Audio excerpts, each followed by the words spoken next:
Today we're going to talk about using the sine and cosine ratios. Sine is, the sine of an angle is the opposite side over the hypotenuse. So the sine of angle A would be this side over here. This would be our opposite. And then our hypotenuse is always across from the right angle. Cosine is our adjacent over our hypotenuse. So in this case, it would be AC over our hypotenuse, AB. Now that we've already learned tangent, we can use a nice little shortcut, SOHCAHTOA, to remember which one is which. Sine is opposite over hypotenuse, cosine equals adjacent over hypotenuse, and tangent equals opposite over adjacent. Nice little shortcut to remember all of these things. So these problems, this first one asks us to find the sine of A and the sine of C. So remember, sine of A equals opposite over hypotenuse. So if we're using angle A, our opposite is 18, and our hypotenuse is 82. So the sine of A is simply 18 over 82. If I asked to find the degree measure of angle A, we would simply take the inverse sine of both sides.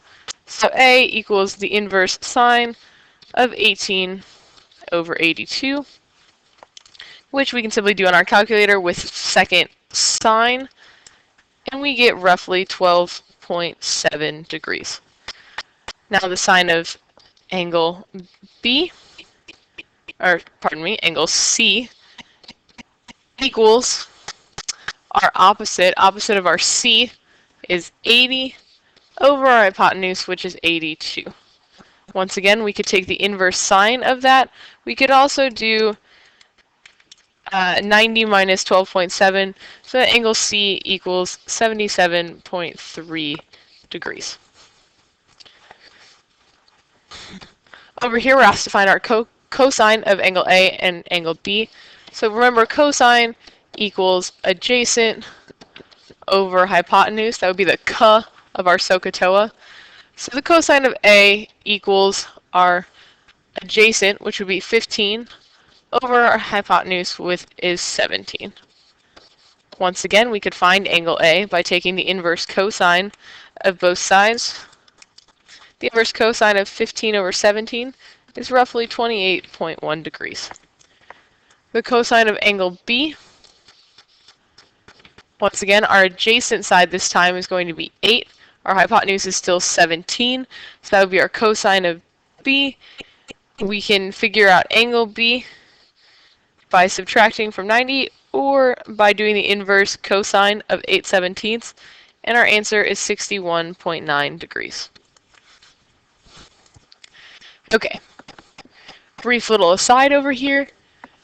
If I were to draw our coordinate plane, and this is 1, 2, 3, and quadrant 4. Okay, the little trick that we use to know when a trig function is positive is all students take calculus. The A stands for all, your S stands for sine, T is for tangent, C is for cosine.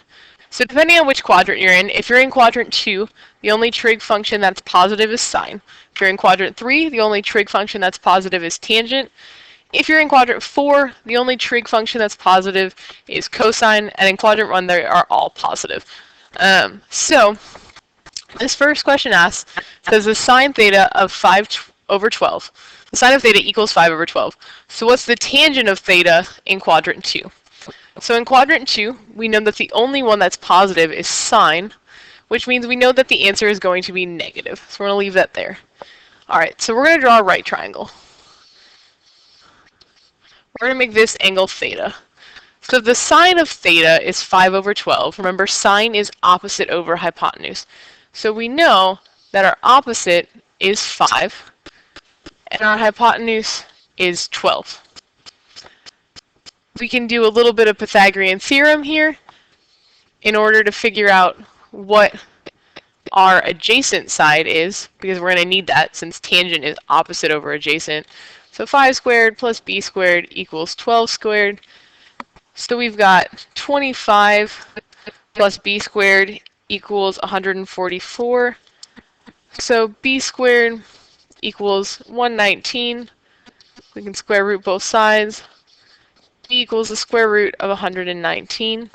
Okay, so the tangent of theta is our opposite over our adjacent. So our opposite is 5, and our adjacent is the square root of 119. So the tangent of theta equals, remember our negative sign, negative 5 over the square root of 119. We can't have a square root in our denominator, so we're going to rationalize negative 5 square root of 119 over 119. All right, in this second problem, we know that cosine of theta is a negative 6 over 10. So that's what is the sine of theta in quadrant 3. So we look at quadrant 3. Our only thing that's positive is tangent, so we know that this is also going to be negative. Now we draw our right triangle. Cosine, we'll call this angle theta. Cosine of theta, so cosine is adjacent over hypotenuse. So we know that this is 6 and this is 10. Once again, we can do a little Pythagorean theorem. A squared plus 6 squared equals 10 squared. A squared equals 64. Square root both sides. A equals 8. So we know that this side is 8. Now it asks for the sine. Sine is opposite over hypotenuse.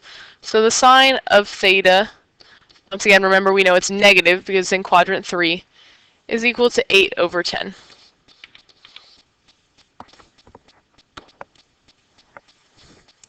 Moving forward, write the expression in terms of cosine. So it asks for sine of 56 degrees. This is 56 degrees. If that's 56 degrees, we know that our other angle has to be 34 degrees, correct? So if our sine of 56 degrees is our opposite over our hypotenuse, how else could we get this side over our hypotenuse? Simple. We take the cosine of 34 degrees because cosine is adjacent, so adjacent to our 34-degree angle is this side. And it's adjacent over hypotenuse, just like sine is opposite over hypotenuse. It's this same leg right here over the hypotenuse. So in order to switch from sine to cosine, all we have to do is do 90 minus the number that's in here. So this simply equals cosine of 90 minus 21, which equals the cosine of 69 degrees. The same is true if we go from cosine to sine. So this would be the cosine of 90 minus 35, which is just the cosine of 55 degrees.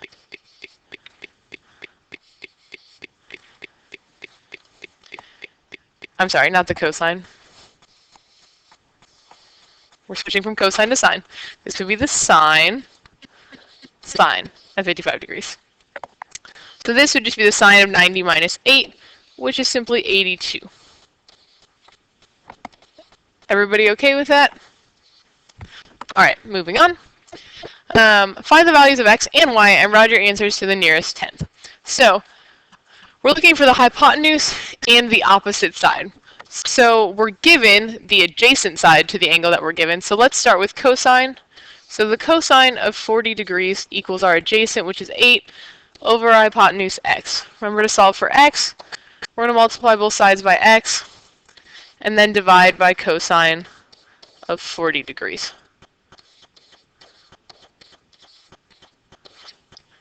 All right, so we get x equals 8 divided by cosine 40, which we can put in our calculators. We get x is 10.4. At this point, we have our hypotenuse, and we're looking for our opposite. So we can do the sine of 40 degrees equals y, our opposite, over our hypotenuse, 10.4. multiply both sides by 10.4.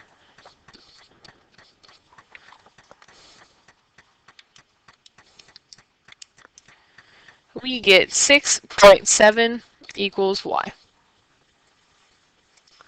We can do the same thing over here. In this case, we're given our hypotenuse, so it doesn't matter which one we solve for first.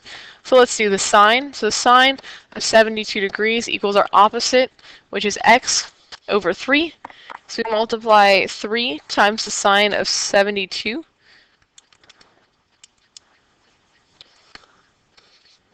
And we get x equals 2.9. Now to solve for cosine, or to solve for y, we're just going to use the cosine of 72 equals y, because that's our adjacent, over our hypotenuse, which is 3. So we can multiply both sides by 3.